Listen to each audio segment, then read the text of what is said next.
Hey, everybody. Welcome back to Rams Brothers, the pod. I'm your host, Dean, and I'm joined by my brother and the other host of this show, Nick. And Nick's got his Ram shirts on, his best man shirt on. He's ready to go. Nick, how are you tonight? Good, Dean. How you doing? I'm hanging in there. We have a lot on the slate tonight. I think we're both jonesing for some football. I know you are. Yeah, I mean, luckily it's our last month without football in the year. We get some preseason next month, and then September, right into it. And I'm excited to go to SoFi and watch these games with you. I know it's starting to drive me crazy that football's not right around the corner, but it is. It's 2 weeks away until training camp. Then we're ready to go. We're going to talk about today McVay and Shanahan and the Flying Coach, Peter Schrager's podcast, where McVay is the co-host. A preview of training camp, so a deep dive into what we expect from McVay's offense this year, which is long overdue from us, I think. The Kurt Warner movie, so American Underdog from Lionsgate, and the Jersey drama, of course, is always our last and final topic in the offseason. As everybody loves to talk about. Yeah, Nick, we'll kick it back over to you for who this episode is brought to us by. Yeah, this episode is brought to you by Manscaped, the Performance Package 4.0. Summer's here, and you want to unveil your nice, sexy, hunky beach bod. You're in luck. Our friends at Manscaped just lost their 4th generation performance package, which includes the Lawnmower 4.0. 4.0, you heard that right. Complement your summer bod with a trim. Maybe get the little tuft you have here or the tuft you have down here. Leaders in male grooming is Manscaped. I love their boxers, too. We got a nice pair of those. I wore them yesterday. Sun is shining. It's calling your name, fellas. Join the 2 million men worldwide who trust Manscaped and get ready for hot boy summer by going to manscaped.com and get 20% off plus free shipping if you use the code LAFB 20. Just the other day, I had a hot date and I had to get ready. And this was before we were sponsored by Manscaped. And I went down there and just blood everywhere. And that is just no longer the case thanks to the Manscaped 4.0. And 20% off, free shipping. Just use the code LAFB20. It would really help us out. And Dean, you want to take over our next sponsor, and then we can get started with some football talk? Absolutely. Our next sponsor is Brew X. Brewery X is an independent craft brewery located in Anaheim, where we could all eventually go hang out and drink on the LA Palma Beer Trail. Founded in 2018, the X and Brewery X represents and is all about crossing paths, coming to a juncture, and ending up where you want to be. Over 30 beers, 10 hard seltzers, curbside pickup 11 a.m. to 10 p.m., curbside pickup, or open every day 11 a.m. to midnight. That's Brew X. Let's transition into some football. Nick, you down? Absolutely. All right. Couldn't be more ready. The Flying Coach, most recent episode. I listened to it twice. Nick, you listened to it as well. Peter Schrager is the host of Flying Coach. He's joined by co-host Sean McVay with a guest appearance from Kyle Shanahan. There were a lot of inquiries to get Shanahan on the phone. McVay was able to do it. And Shanahan was on for about an hour and a half. He discussed everything from his upbringing, the relationship coaching experience with his dad, interviewing for the San Francisco job, his reaction to the Rams trading for Matthew Stafford. Yeah, he talked about how the San Francisco job wasn't his number one job. He wanted some other. He didn't say exactly what it was, but yeah, I thought there were some other opportunities, and I didn't know if he was fully genuine about the Matt Stafford reaction. He said he was pretty mad, but I mean, maybe he was upset because he thinks Stafford's an upgrade over Jarrett, which could be his own personal taste. But I think the whole media tried to spin it like it was we were in the market for Matt Stafford, and we were so upset that the Rams took him, which I don't think it is the case, just straight up, just based on how they've been running things. Yeah. But who's to say? It absolutely could have been. The way that I think about these things is not how these professionals think about it, because I'm just like Jimmy G. I know he's injury prone, but he just took you to a Super Bowl. It's not like he played lights out, but he had a couple touchdowns in that game. And he was completely serviceable that whole time. But they drafted the quarterback this year. So it's with McVay and with Shanahan, it's very much, if you don't produce this year, I don't care about what your resume says. It's right now. That's really what have you done for me lately? Yeah, we're going to talk about how that Stafford situation unfolded and a little bit more about the 49ers. But if you haven't listened to this podcast yet, there's a lot of spoilers in here. So just a heads up. But I'm going to kick it off, Nick, by defending Golden Boy Sean McVay. And here's why. The Kyle Shanahan, Sean McVay. Everybody defends him. I know. He doesn't need any more warriors. He doesn't. But it's his former boss. He's 6 years older than Sean. So McVay got his NFL coaching start technically because of his grandfather, John McVay, longtime GM and 5-time Super Bowl champion for the 49ers. He hired John and Jay Gruden's dad as an assistant coach at Dayton University when he was the athletic director there in the early 70s. So there's a long-standing relationship between the Grudens and the McVays. But when McVay got his professional coaching start, it was because of John Gruden. So same with Kyle Shanahan back in 2004. They both started the exact same time. So who didn't want to coach, in that grouping at that time? I mean, Kyle Shanahan didn't want to group with his dad or coach with his dad. He talked about that multiple times. And McVay was an offensive assistant in Tampa for a year back in 2008. And then he went to go coach with John's brother, Jay, for the Florida Tuskers. Then he was brought in by the Shanahans in 2010. So Mike Shanahan was the head coach for the next 3 years, as we all know. But they had some really big names on that staff. It was Mike's son, Kyle, obviously had been named the offensive coordinator after studying every play in the world from John Gruden. And it's funny, if you go back and look at some of the personnel groupings that Gruden used in this past year, you could tell that he does use every play in the playbook. Matt LaFleur was the quarterback's coach, and McVay was the offensive assistant, and Jim Haslett was the defensive coordinator. So you have a mega squad right there. I mean, you put all that together now, and it's one of the best coaching staffs in the league. So that's a little bit about his foundation as right. Yeah, you put all together. On paper it sounds amazing, but that doesn't always have perfect results. I mean, if you go back and look at that Washington team, it's not like they were outstanding. And I know it has more to do with just coaching, but results matter.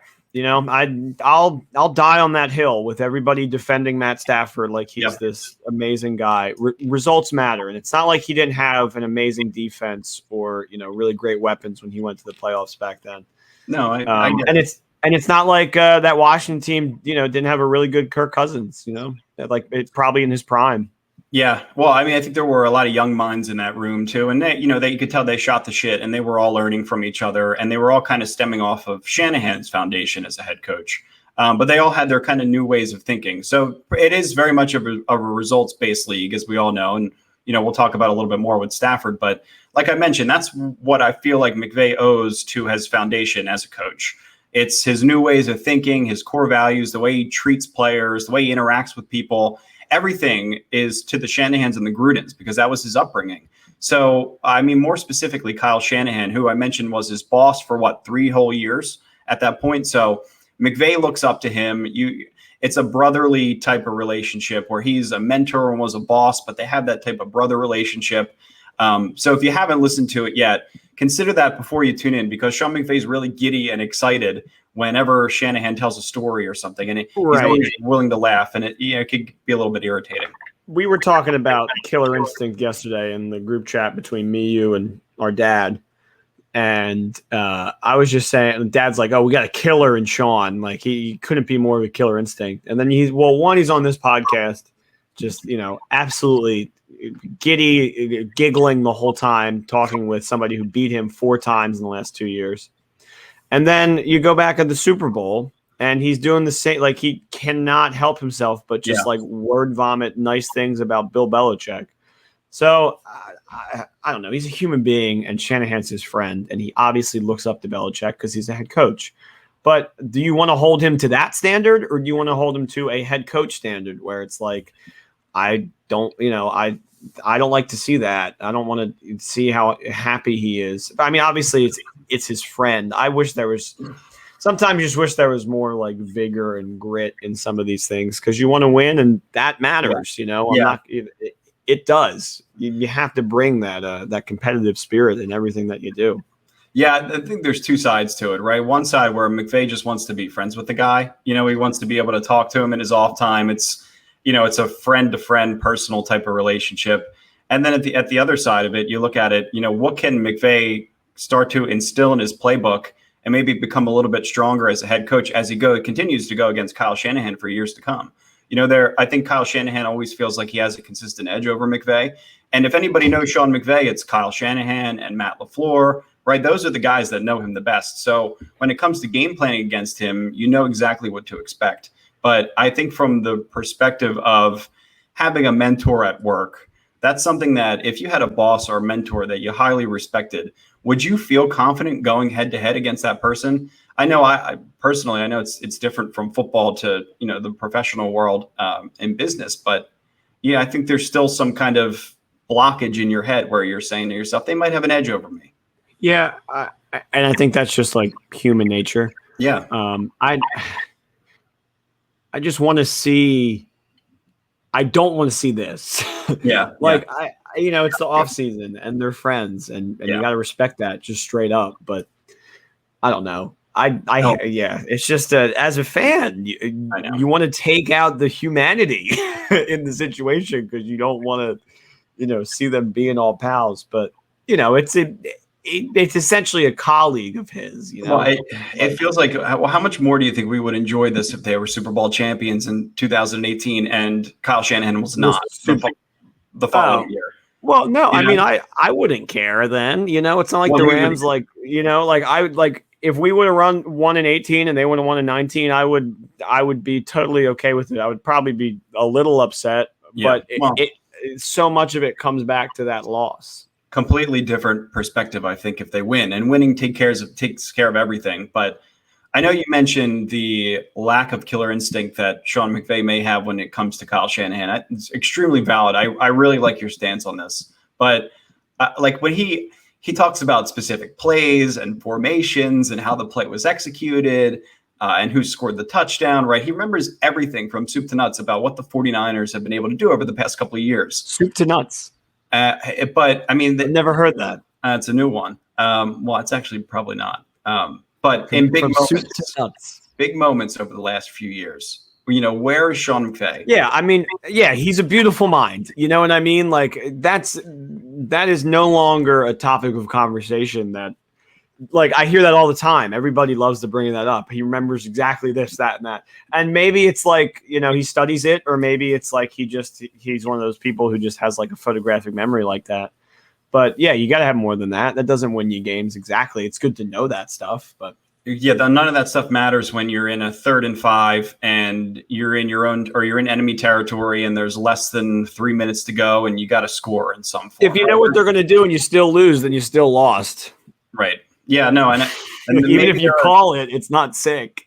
Yeah, no, I know. There are situations probably within those games where maybe McVay feels like if I plug and play Stafford over Goff, or if I would have just called this in this situation, all that stuff probably consistently runs through his head. You could argue that's the killer instinct in Sean, that it's this guy wasn't good enough, so I'm going to get rid of him for somebody that could come in and make that play. Mm-hmm. I just I don't think that's the case. I think you could have showed the person that you were there with Jarrett, grow with him, teach him. I think he tried. I think he tried. I think the play that I'm referring to that I was just talking about, right? The second game where they played against the 49ers this past year, and they had an opportunity to put that game away. And I was going back and forth with Roberto Clemente, he has just an encyclopedia of knowledge on the Rams. He's a great Twitter follow.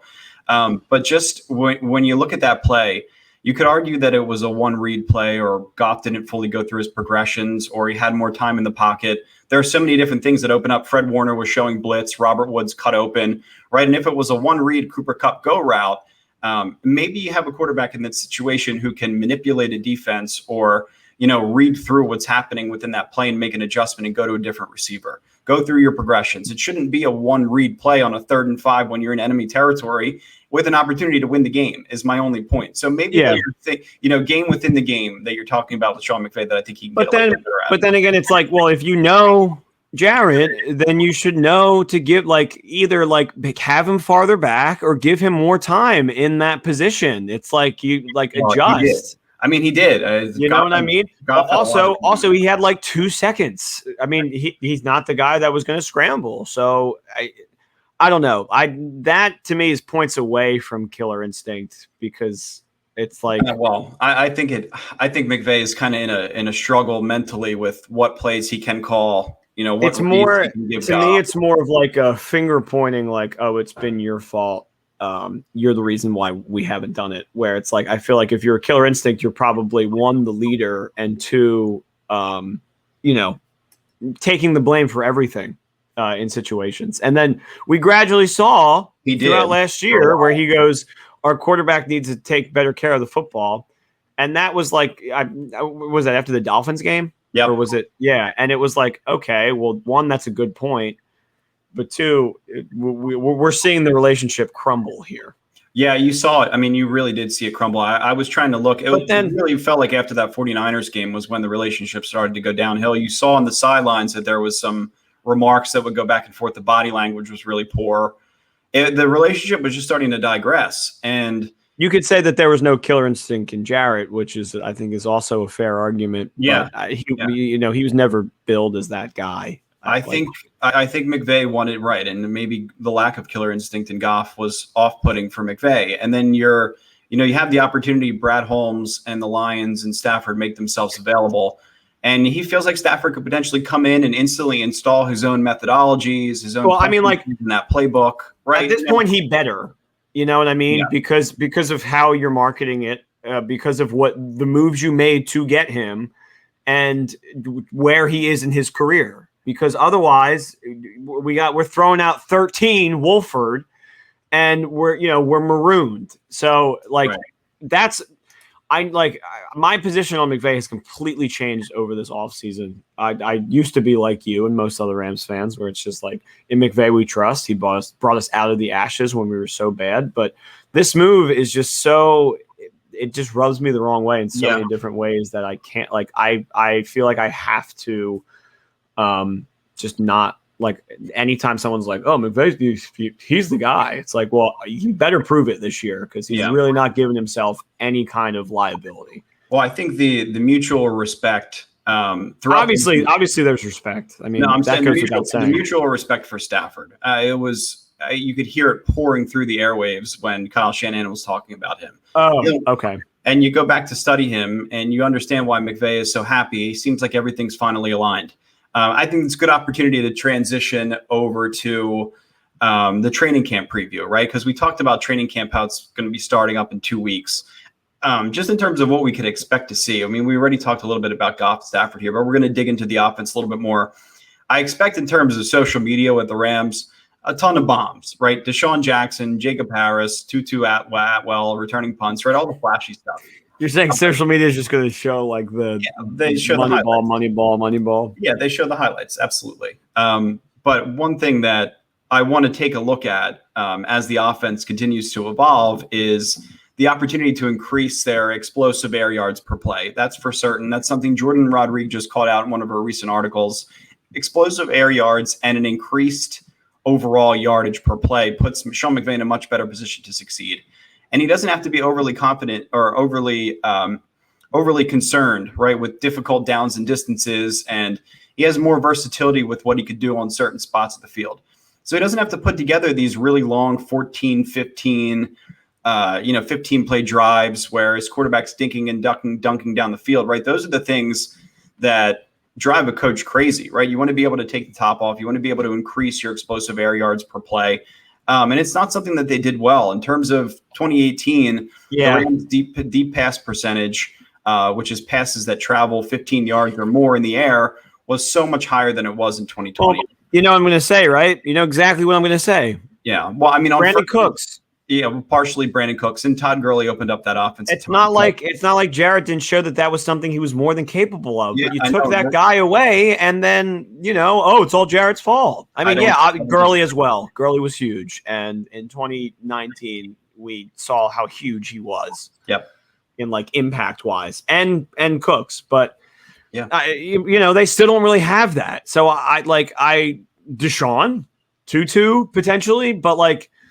That's not something that's going to come right away. You know what I mean? I doubt we'll see that immediately. I bet we'll see more of the same with that with like the 15 dink and dunk kind of offense. Yeah, I mean, it's not like it didn't work. It worked pretty well last year. Like they almost won the NFC Championship. That offense wasn't explosive, which increases the opportunity. No, it wasn't explosive. It wasn't explosive. They were ranked almost dead last in deep pass percentage in 2020. I mean, they just weren't taking that opportunity. It wasn't in the playbook. They weren't calling the play. I expect the offense as a whole, right? I expect them to take a step up in terms of yards per play in total. But I think what happened when teams kind of started to figure out what happened with Jared Goff when they started to send pressure up the middle, Sean McVay's playbook became somewhat limited and predictable. with the 11 personnel. We're going to dig into that in a second. But you saw an increased completion percentage from Goff on higher probability throws over the last couple of years. Can we agree on that? Yes. Yeah. Sorry, I was nodding my head, but I realized that there are going to be people who are just listening and not watching. But you saw his air yards go down. You saw his turnovers stay relatively the same as they have been over the past 3 years. But it forces his receivers and tight ends to do a little bit more work, right? They have to make catches in traffic. They're forced to create yards after the catch in difficult situations. But now I feel like defenses with Matthew Stafford, I talked about mutual respect, are going to back the hell off the line of scrimmage and out of the box in fear that they're going to get beat. I mean, that's a real concern. You have somebody that's at least a threat to take the top off the defense with Tutu Atwell and Deshaun Jackson, depending on how long Deshaun Jackson stays healthy. But I have to agree that I wrote this here in the script. I think that Jared Goff's numbers would be better this year with their current receiving core, an upgrade at the tight end, upgrade at the receiver. But I feel like defensive backs respect the hell out of Stafford. And they know they're going to be able to get beat if they turn their head. And I don't know if they feel the same way with Goff under center. No, I think besides the Cardinals, I mean, at least the Seahawks and the Niners figured out how to take him down.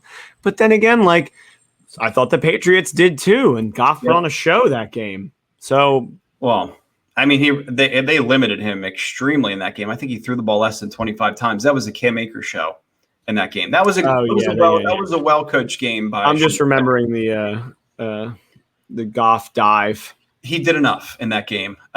He only had 2 touchdowns. But increased fumbles, interceptions, missed time throws, untimely sacks, it all started to feel like it was starting to become the normal Jared Goff. You saw from 2019 to 2020 how McVay tried to add layers to that offense. It was additional formations. We saw a friggin' wildcat in the divisional round. What the hell was that? Personnel groupings, it did work, right? But that's just trying to mess with the game plan. Different personnel groupings, pre-snap motion, misdirection, traps, blocking schemes. All this stuff I feel like played into their strengths for the most part. But at the same time, they gave the ball away 25 times, which is more than 24 teams in the entire league. And Goff was the leader in all of it. I know his turnover rate hasn't been that high over his career, but he went through a stretch of games last year, 6 starts. He had 4 passing touchdowns, 6 picks, 5 fumbles, and 4 lost fumbles. No turnovers in the 2 playoff games he played this year. Good point. Goff's 65 turnovers, though, since 2017, are second most behind Jameis Winston, who the Saints haven't even been able to trust to play over Taysom Hill. But at the same time, turning the ball over with the way that Jared Goff does it, I think in certain situations is extremely irritating. But his numbers haven't been all that egregious, which I think plays to your argument, Nick. In 2018, he turned the ball over 17 times. Guess how many times he turned the ball over in 2020? 17 times. And what did they do in 2018? They averaged over 30 points per game. They finished second in the league in offensive scoring. Probably only has that one postseason turnover, too, in the Super Bowl. We were young in this game, but we were talking about Goff as an MVP candidate right alongside of Todd Gurley. At that time, I remember sitting down and talking to you about it. And the Rams reached the Super Bowl. I mean, we can't forget what Todd Gurley did that season. He averaged over 5 yards per carry. Healthy Gurley, healthy Cup, probably different game. Completely different Super Bowl. You can't think like that. I know, but you imagine not having a game plan for Cooper Kupp, as efficient he was the entire season. Todd Gurley scored 21 touchdowns that year. It's just absurd. And their red zone efficiency was so much better when Todd Gurley had the rock, and it kept them from being one-dimensional. And then you talked about Brandon Cooks, Nick. He was one of those guys that I think in 2019, when the injury started to creep up, I started to get concerned about the longevity of that contract. And when he was cut, I think we were both a little bit worrisome, right? It was like, do we still have that guy who could take the top off? I know Dad was concerned at that point. Were you? Yeah, I mean, obviously, because, all the same reasons that both of us were. Yeah, I mean, when you talk about Cooks, he was really, really good. He played 16 games in that 2018 season, caught 80 balls for over 1,200 yards. I mean, could have just came down with 2 more. I know. Oh, dude, you're killing me. I know. I can't stop thinking about it right now. You're killing me. The next year, his yards per target went way down. And he was battling injury, and he only racked up 500 plus receiving yards. And Gurley's yards per attempt went down to below 4.0, which is really poor. And we all knew he was dealing with injury battles. But fast forward to 2020, the Rams finished 23rd in offensive scoring, with Goff turning the ball over the same amount of times that he turned it over in 2018. Excuse me. And there was a great point that was made by Roberto Clemente, one of our great Twitter followers. And I want to make this extremely clear to all fans that I think McVay feels like right now he could have potentially solved the riddle, but a couple of years ago, even fast forward to or rewind to 2019, I feel like he felt like he put his offense in the position to be a top scoring offense again. But I don't know if he felt like Goff was the guy who could properly facilitate his new scheme. That's where the question is going to lie until the season starts, right? Right. So in 2020, the Rams actually had more net drives to work with than they did in 2018, the Super Bowl Rams, yet 16 fewer touchdowns and 10 fewer field goals. I mean, they're not in position to kick field goals, one, right? Because they're not moving the ball down the field with explosive air yards per play. And 16 fewer touchdowns, you got to have some red zone efficiency. You got to have a Jacob Harris. You got to have a back that can get down and dirty. You got to have a sneak. You got to have a shovel pass in the playbook. All those things. It gets concerning if it's not there. A little jet sweep. Yeah, little Robert Woods jet sweep. Yeah, I mean, but those started to become the things that people knew McVay for. Yep.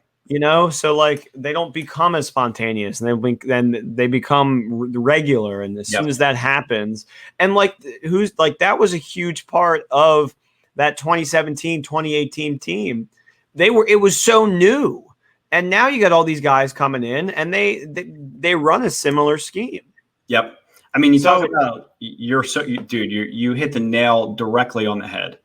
And that's another reason why I'm kind of off on McVay, because it's like here you are now, thinking that I solved my problem. I couldn't be more giddy about my quarterback, where it's like, well, maybe the problem wasn't just that. Maybe it's you kind of got figured out a little bit, man, and you're not really taking any of that blame.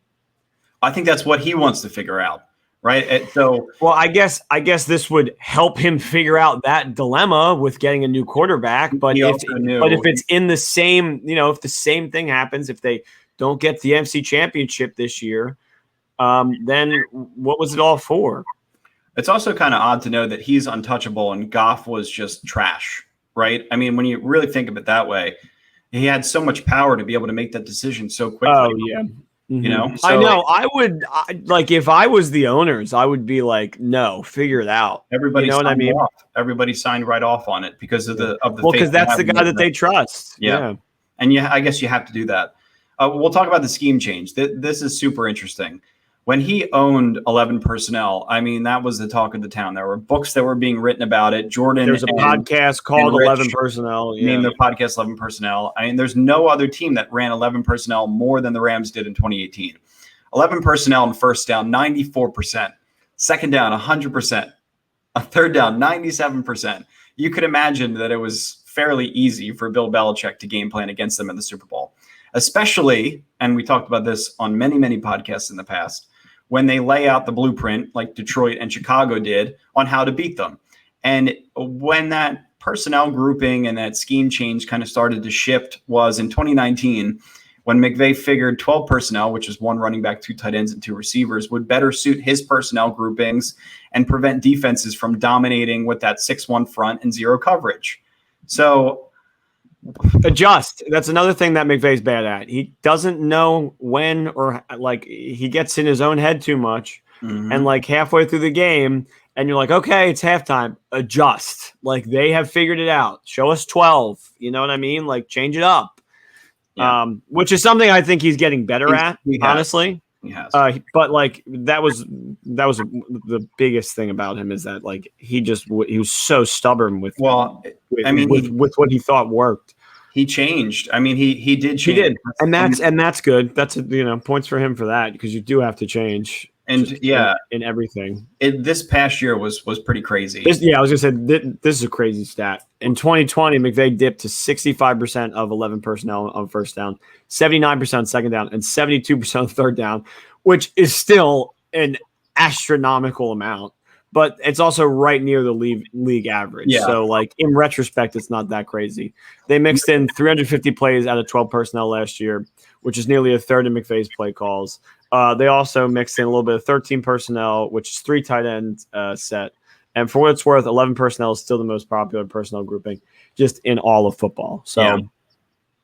It is. I mean, you have to take some of that in consideration too, is that's kind of the foundation is, the 11 personnel set. It's pretty comforting, I guess, for offenses to run out of that formation, and a lot of successful plays over the last couple of years, and that's how the league moves. But you take into consideration for McVay's pre-snap movement and all the misdirection, for that to succeed, he needs to have his offenses in specific personnel groupings to do so. Yes. He has to be able to switch it up enough so that defenses like the 49ers, like the Green Bay Packers, aren't able to make that adjustment.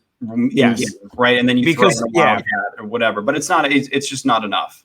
But like to McVay's point, all that misdirection comes into play and works beautifully when you run the same formation. Yeah. It's like you're not throwing out a bunch of different stuff. You're doing the same thing, but right before it's about to start, toss in the smoke screen, and then you really don't know what's going to happen, which is cool.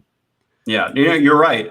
I've been trying to find points to disagree with you this whole episode, but I that's where all of the confusion comes, right? You're trying to follow the guy that's running across your screen, running across the field, and all of a sudden the ball snapped in the other direction, and you have linebackers and defense tackles and edge rushers all trailing in one direction, and then all of a sudden the ball's on the other side of the field. It's fascinating what he's done over the last couple of years. But again, you have to be able to evolve, and I think he feels like he has the guy to be able to do that. He did comment on the podcast, 80% of turnovers come on passing downs. So he's very aware of that. What is strange is, though, when you know that type of information and you're down the stretch with Jared Goff, you just put out a template on how to destroy the New England Patriots, right? A run-heavy attack in Week 13. They were playing to their strengths. Goff only threw the ball 25 times, turned it over once. And Cam Akers was really starting to dominate. Now he's being projected as a running back 1 in fantasy. He's going to have a good year this year. But that's not a sustainable model to win games over a long period of time, right? That game where they in the divisional round where they dominated the Cowboys, right? Was that a sustainable model? No. But they were playing to their strengths, and they knew what the Cowboys defense was capable of. And they had CJ on top of Gurley. They had CJ.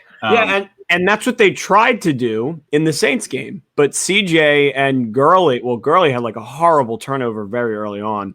And CJ, I think, got maybe 8 yards that whole game or something like that. It was something ridiculous, or maybe it was 17. He was like, we still got the W. But yeah, I mean, that's what they tried to do. That was a good, piece of adjustment. But you're right. It's not sustainable. It's not something that you can have all, Yeah, it's one thing.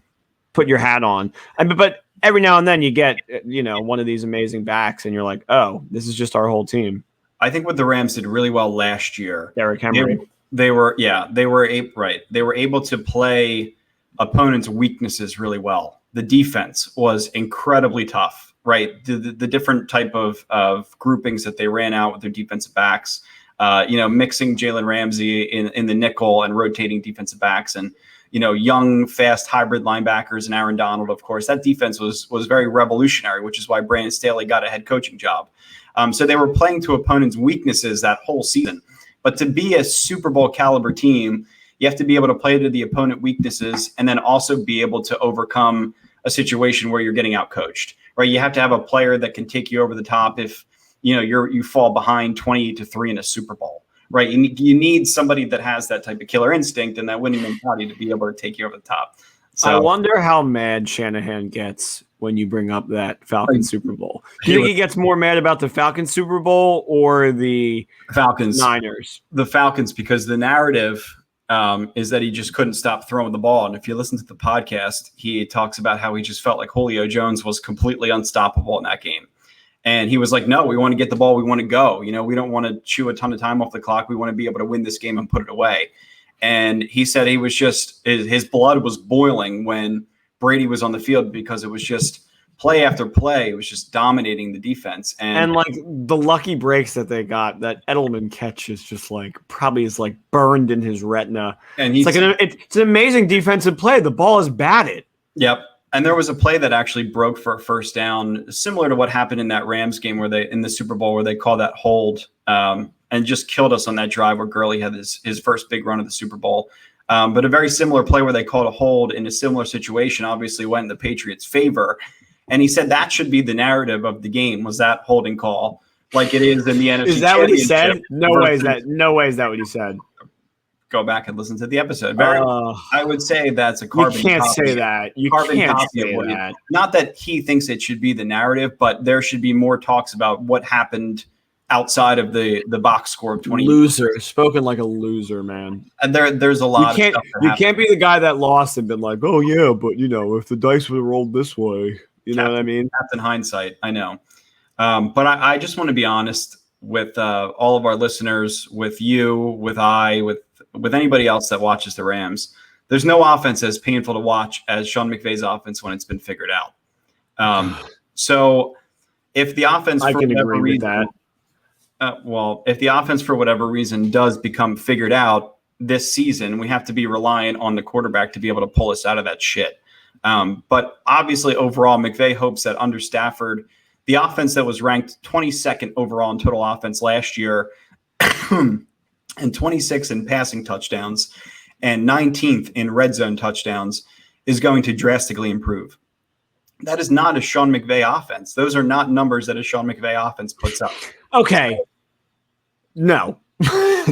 that was his offense, and those are the numbers that he put up. So, how is that not a Sean McVay offense? Because he put out a sample size of 2.5 years of really great offense, and you're going to judge it off of...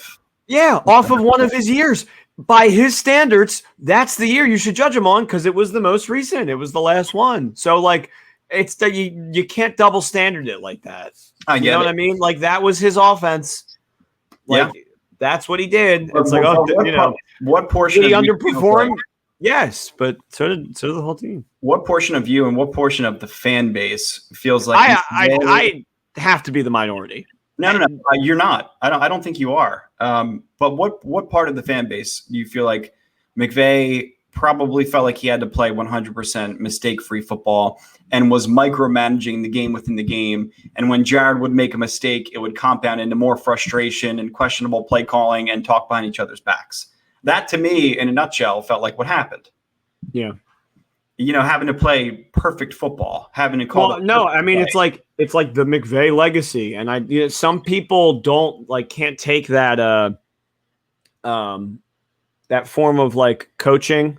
Yeah. That old school, I'm going to fucking, I'm sorry. Pardon me. I am going to scream at you and make this 100% your fault. And and whether that may be the case or not, some people just aren't wired that way. Right. And I think that just, kind of blew up and became a whole separate issue outside of the actual play of the game. And you know what? Probably made the play worse. I would say that as well. Well, especially when you had somebody that was, described as so robotic and robust as Goff, where when he messed up, it was okay, I messed up, but I'm back in it. I'm still here. I'm ready to go. Those are two things I loved about Jared Goff was he could make a mistake and you felt like it never happened to him, and he was never hurt.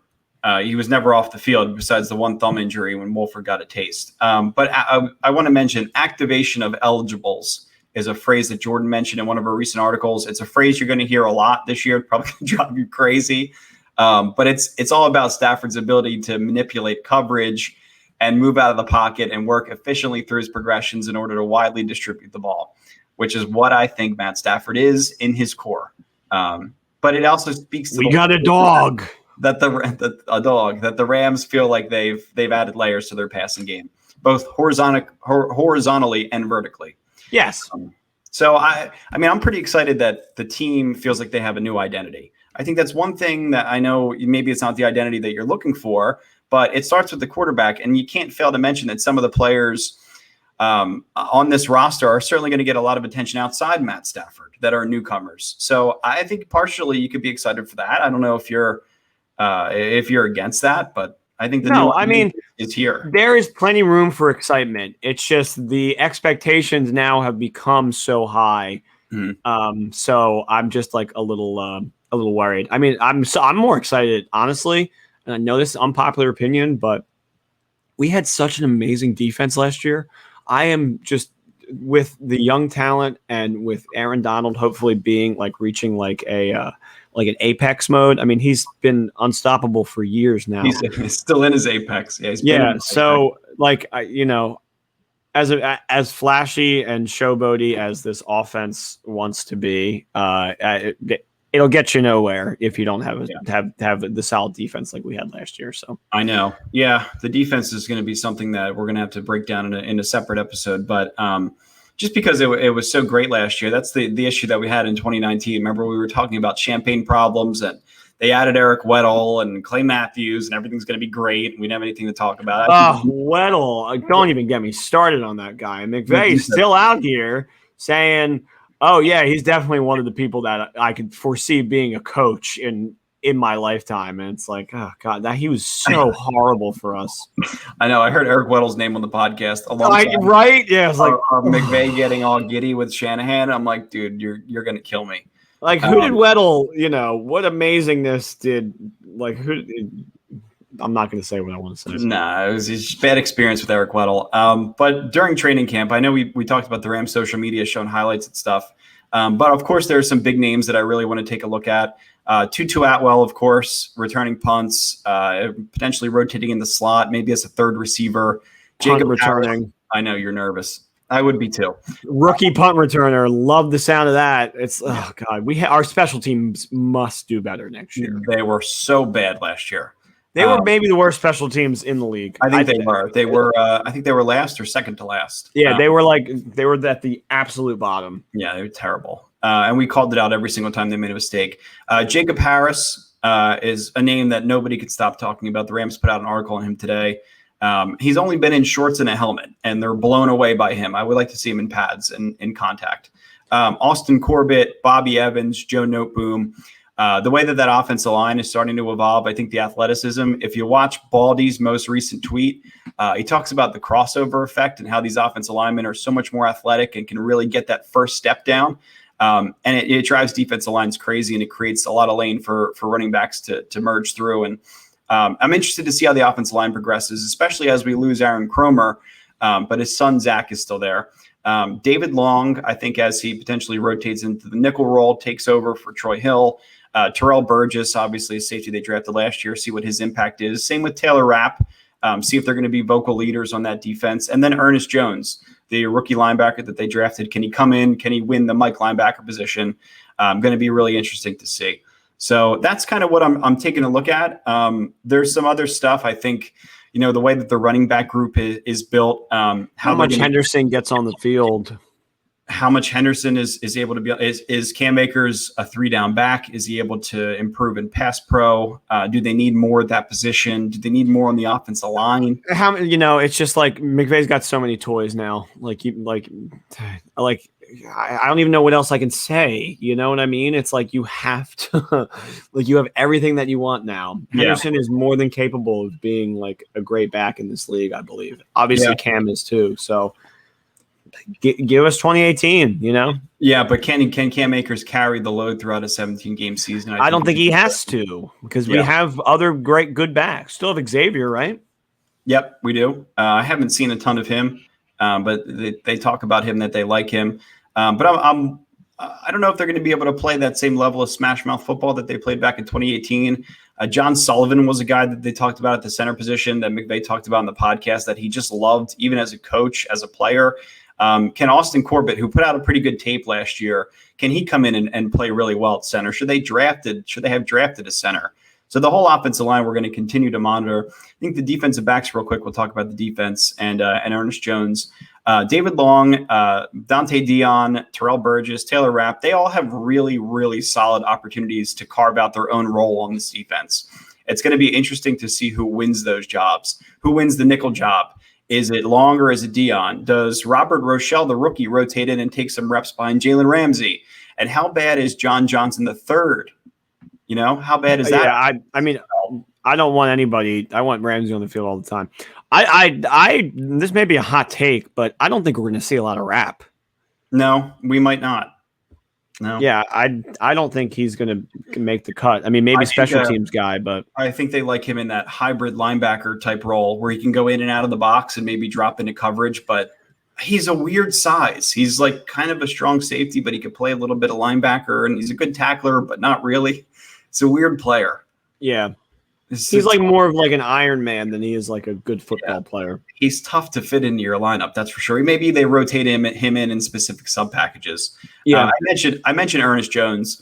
I haven't been impressed with the Mike linebacker position since Corey Littleton, and I think his presence was felt. I know Jake Ellenbogen called that out multiple times. We're not going to be able to replace Littleton.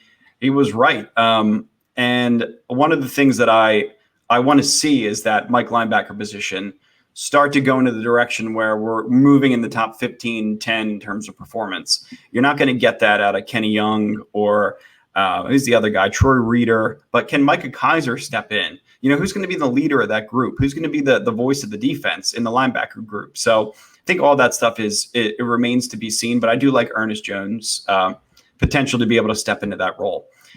All right, Nick, let's talk about the Kurt Warner movie. Okay. Oh, the lights are on. All right. Yeah, no, I thought it was cool that you and I had like a dark light aesthetic, but the sun has parted ways in California now, and the sun is down. So I figured I'd turn on my my lamp. Sun's going down. But yes, this Kurt Warner movie, is it corny as hell? Absolutely. Am I going to see it? Absolutely. It looks like an amazing airplane movie. As I was saying that, I was like, is that mean? But I like. How come we didn't see any clips of like them wearing the white jerseys? Because like, wouldn't you show the Super Bowl? The Super Bowl. They got Dick Vermeil as the dude from like the Cheaper by the Dozen ripoff movie. Dennis Quaid. You got to remember the Dennis Quaid. Dennis Quaid. Dick Vermeil is Dennis Quaid. I judge football movies on two things: one, how the quarterback holds the football, and two, how he throws it. How does Zach LaVine look to you? He looks like, I don't even know if I trust him as like a beach football quarterback. He looks like he looks like an actor. I mean, he looks like you catch a couple of passes from him in the parking lot. Outside of that, I'm pretty concerned. I don't know. Yeah, I mean, I don't know. I know Zach LaVine is kind of a religious guy, and obviously Kurt Warner is also a very religious guy. So we may have like a little something of like, it may be that kind of movie. It may be something that you watch in your theology class when your teacher goes to sleep. If you're in a Catholic high school, we're really underselling this thing. I guess we are. I mean, but you know what? It's an underdog movie, so we should undersell it. Hopefully it blows our socks away. We will rally behind this movie and we will watch a good film. Hopefully, that's a hell of a quote. This movie, when I first saw the trailer, I was like, "This is going to be great." This is the movie that was made for me. You know what I mean? It is. Kurt Warner has one of those amazing stories that like, he does. You know what? You know where this movie will fit right in? It's going to fit right next in Invincible's right here. Right here. You're going to get that Kurt Warner movie. And you know what? This is a way cooler story, TBH, because Kurt Warner actually led a team to a Super Bowl. No offense to that story or anything. Right. But well, I mean, Vince Papale was a decent player. He's a special teams player, but his story was also amazing too. But that like feel good, like, you can do anything if you try. And it seemed like it almost, and look, this is another undersell, but it looked like an SNL trailer. Like show clips of him in the grocery store, like holding like a piece of bread, like he's gonna throw it like a football. I wanted to see. Remember in Little Giants with the toilet paper? That's what I wanted to see. Yeah, that's what I wanted to see. All right, well, that movie, we're going to see it. I'm sure we'll talk about it later once it gets sooner. And hopefully it comes out in December. So hopefully the Rams are doing well and we can all go enjoy that movie together. Well, could you imagine they're like about to make a playoff run? That movie comes out, they win the Super Bowl the same year, and I go to heaven. So you would die? You would die in that scenario? All right, hold on. So this must be addressed because I've been saying some stuff and now some other stuff's going on. I don't know what's up with these uniforms anymore. From what I heard from my inside source is that they are yellow.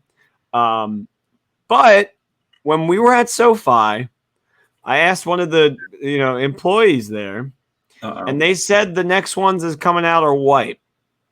So, my information comes from somebody who works directly for the Rams. So you got to think that he would know more than the clerk at SoFi, but who's to say? The jersey that we saw, Cam De Silva tweets it, shows exactly what it is, and people still think it's the real jersey. And I just don't. To me, it makes zero sense to have a white if you have bone. So like white and bone are two of our primary colors. Like that, to me, that makes zero sense. I don't see those as being one of the jerseys. And I think they're trying to move more towards soul and separate themselves from any kind of St. Louis history. And that is, that white jersey, that iconic Super Bowl Kurt Warner jersey, that's the most St. Louis jersey I think there is, besides maybe like the navy blue. Well, it's the thing is they won in those jerseys, but that was technically St. Louis, technically a Los Angeles Rams jersey. Right. But like history shows that that's the St. Louis Rams Super Bowl victory is in those jerseys. So I got you. I also personally think the yellow would be super cool. I mean, and also, I mean, you talked about this. The Rams are saying that's not it, but they said the exact same thing about that draft hat, and that was the exact draft hat. So I don't trust them. The whole thing, I just hate. Regardless of what these jerseys are, the Rams PR team must do better. They have dropped the ball so many times throughout the last 3 years. It is absurd. I know like jerseys and stuff like this isn't that big of a deal in the grand scheme of things, but Kevin Demoff, you got to do better in this regard, because you know what? We wear it. The players wear it. It's a badge of honor. Like I think you just have to to be better at this. That's my take. That's my take. I totally agree. And it sounds like I'm complaining, but I'm just no, it doesn't. No, it doesn't. I think the my gut tells me that those white jerseys with yellow on the sleeves are very real. And according to a recent report from sportslogos.net, it will be the white jerseys that you saw on Tutu Atwell's Instagram that will be added to the repertoire. What's interesting is we had Holden went out and did this on his own. So also #verify Holden. If you haven't tweeted that yet. But he actually called the memorabilia company that hosted Tutu, and they said that the uniforms were specifically made for the event, which Cam also came out and said the same thing. Meanwhile, sportslogos.net refutes this point by saying that the Rams have denied legitimate leaks in the past, i.e. the draft hat, as you mentioned. So keep in mind, the Rams lie all the time. The PR team, I think, should be better about this. But they said the jerseys are going to come out before training camp, and training camp's 2 weeks away. So I think at any moment we're going to see some strange social media. I just don't know how you can do this same thing twice. I hope they don't. I don't know how you do it twice. I really don't. Like, you got such a bad reception from the hat, and you release it anyway. And you get such a bad reception from this shirt, and you're going to release it anyway. Hopefully it's not it. Weirdly enough, some people did like that look. I wasn't a fan of it, but no, I couldn't like it less. But one fan actually pointed out that the Chiefs are selling a black jersey. Yeah, which they would never ever wear. So I think we should just stick to our guns and say they're going to be yellow. I think your source is extremely reliable and is connected to the Rams. And we haven't seen any recent TikToks or Twitter posts or anything outside of Tutu Atwell's story that would indicate that the Rams are going with the white look. I think it would clash with the bone. And the Rams tried to white jersey with gray pants. They tried to make a statement last year with the bone color replacing the white. That was their original take on the white. So we love that. That's the best thing that they've done so far, and this would just poo-poo all over that. It was cool that there was a portion of the Ram logo that had the bone color, right? It was like the color of the ear on the Ram, which is the reason why they were able to pull that bone. It's just weird very weird, but definitely interesting. So the story is always fun to follow. Cool, also maybe. But I just don't want them to be so clumsy to leak it in that way, right? Tutu Atwell's already leaked the playbook. He's leaking the jerseys. Bad start, Uncle Tutu. Yeah, somebody's got to come get that kid. Yeah, somebody come get him. But yeah. All right. Thank you, Rams Nation, for listening to this podcast. As always, I think, Nick, we dug into the origin of Sean McVay, which was long overdue for us, right? We wanted to know what the hell made him Sean McVay, and that podcast brought a lot of good clarity. Then you pair that with everything else that we talked about, from the offense, the way that the scheme is changing, some players that we expect to step up in training camp. There is so much to be excited about with this team. And then you layer on another jersey. So there's always going to be stuff for us to talk about with this team. So whatever you guys want to hear about, tweet at us, send us a DM. I can't wait. Can't wait to start doing these weekly again for you guys when the season starts in preseason. Couldn't be happier to do this with you, Dean. Yeah, good stuff, man. All right, cool. All right, well, we'll talk to you guys soon. Yeah, and one more time, let me just say, free shipping, Manscaped, 20% off, code LAFB20. The boxers are legit. The boxers are very legit. And Brewery X, thank you also for sponsoring. You guys are great. Looking forward to more Rams talk throughout the year, brother. Awesome. Thanks, brother. All right.